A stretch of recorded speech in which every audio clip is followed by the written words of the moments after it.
সময় না নষ্ট করে একদম ডাইরেক্ট চলে যাবো ইজি ওয়েতে অঙ্ক শেখার পদ্ধতি। হ্যালো এভরিওয়ান, সবাইকে ওয়েলকাম আজকের আরআরবি গ্রুপ ডি রেলওয়ের ম্যাথ ক্লাসে।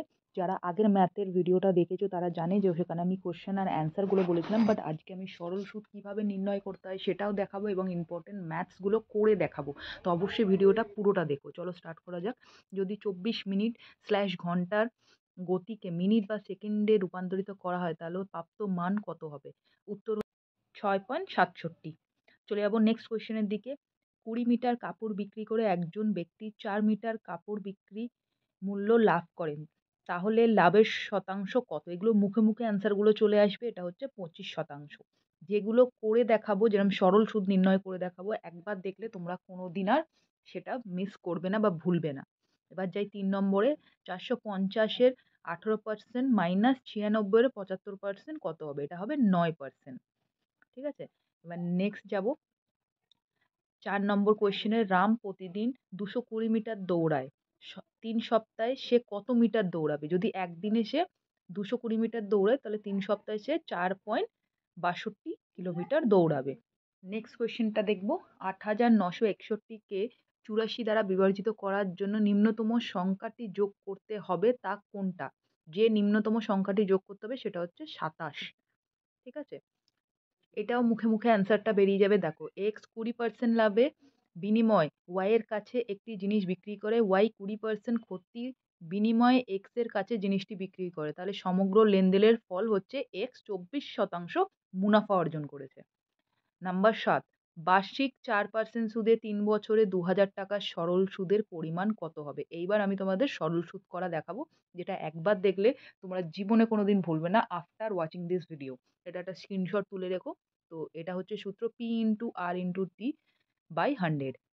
2000 ইন্টু 4 ইন্টু 3 ডিভাইড 100 করলে সরল সুদের অ্যান্সার বেরোলো 240 টাকা। এবার তোমাদের একটা হোমওয়ার্ক দিলাম, বার্ষিক 2% সুদে 6 বছরে 2000 টাকার সরল সুদের পরিমাণ কত? উত্তরটা আমাকে কমেন্টে করে জানাও।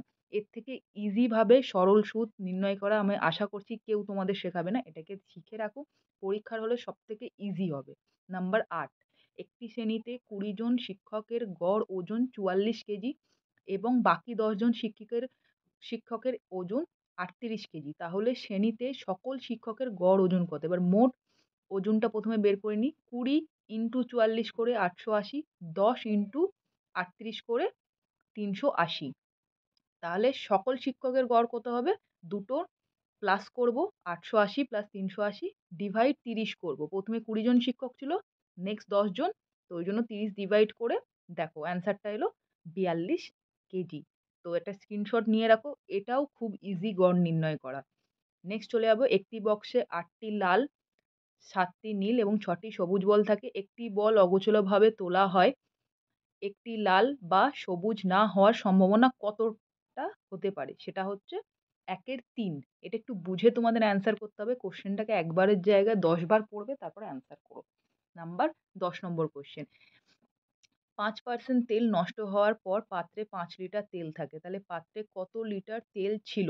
এবার এটাও আমি তোমাদের দেখিয়ে দিই। এইরকম কোশ্চেন এলে কি করবে? 95x is equal to 100 into 5। তো x is equal to 100 into 5 by 95। তো লিটারটা তোমরা এখানে দেখতে পাচ্ছ 5.26। নেক্সট চলে যাবো কোশ্চেনে।